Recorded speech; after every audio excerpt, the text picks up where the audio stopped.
কর্ণের পোষা গুন্ডা কার্তিকের ফোনটা পরশুরামের কাছেই ছিল। সেটাতে কর্ণের কল এলে পরশুরাম রিসিভ করে আর বলে, আমি সবকটা গুন্ডাকে মেরে প্রিজন ভ্যানে তুলে দিয়েছি। আর নিজের পরিচয় দেয় পরশুরাম হিসেবে। নামটা শুনে ক্ষোভে ফেটে পড়ে কর্ণ। ডোডোকে জিজ্ঞাসা করে, তুই তো পরশুরামকে দেখেছিস, বল তাকে কেমন দেখতে, কোথায় থাকে, সে কি করে? ডোডো পরশুরামকে চেনে কিন্তু তাকে ভয়ও পায়। ডোডো পরশুরামের চেহারার বর্ণনা দিতে যাবে, তখন অফিসাররা তাকে আর কবিরকে হিড়হিড় করে টানতে টানতে সেখান থেকে নিয়ে যেতে থাকে। আরাধ্যা কবিরকে বলে, আমি তোমার জন্য ওয়েট করব, তোমাকে ফিরে আসতেই হবে, তোমাকে না পেলে আমি বাঁচব না যে। এরপরে টটিনিকে বলে যে, কেন তুই আমার এত বড় ক্ষতিটা করলি? আজ থেকে আমি জানবো তুই আমার সবথেকে বড় শত্রু। কর্ণ আরাধ্যাকে বলে, আমি তোমাকে পুত্রবধূ হিসেবে মানি না, এই বিয়েটাকেই আমি মানি না।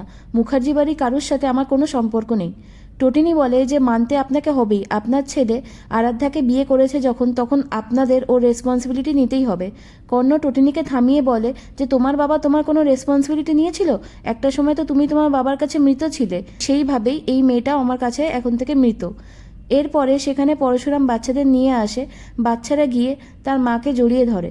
কর্ণ পরশুরামের কলার চেপে ধরে আর বলে যে, তুমি তো পরশুরামকে দেখেছো, তার ডেসক্রিপশন আমার চাই।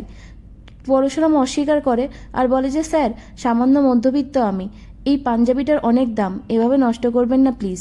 কর্ণ ছেড়ে দেয় আর বলে যে, আমি তোমাকে এত টাকা দেবো যে শুধু পাঞ্জাবি কেন, দামি দামি বিদেশি স্যুটও তুমি কিনতে পারবে। আজ থেকে তোমার একটাই কাজ হবে, পরশুরামকে খুঁজে বের করা।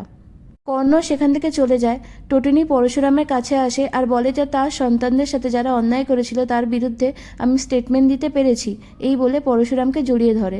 নন্দিনী সত্যজিৎকে বলে যে, চেয়ে দেখো একবার, তুমি তো সারা জীবন অর্থের পেছনেই ছুটে গেলে, আর ওই মানুষটা বিশাল অর্থ না থাকলেও সে স্ত্রী আর সন্তানদের নিয়ে কতটা সুখী। এদিকে জিৎ কবিরের অ্যারেস্ট হওয়ার খবরটা পায় আর টটিনিকে দোষারোপ করতে থাকে। রাগের মাথায় টটিনিকে উদ্দেশ্য করে অভিশাপ দিতে থাকে যে সে কখনোই সুখী থাকতে পারবে না। এদিকে আরাধ্যা বাপের বাড়িতে ফিরে আসে, কারণ শ্বশুরবাড়ির লোকজন তাকে মেনে নেয়নি। দীপালি বলে যে, টটিনির সাথে আমি কথা বলবো। তখন সত্যজিৎ বলে যে, না, টটিনির সাথে যা বোঝাপড়া করার সেটা আমি করব।